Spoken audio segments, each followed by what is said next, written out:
Marine rubber fenders have various types.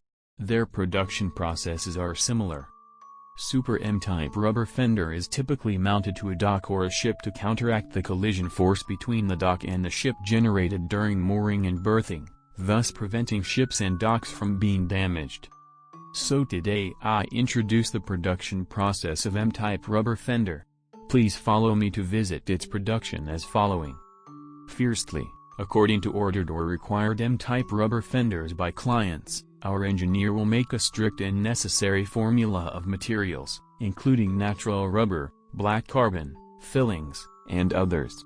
Then mix all the materials together with the rubber mixer machine. Secondly, deal with and adjust suitable mold of M-type rubber fender as the client's specification.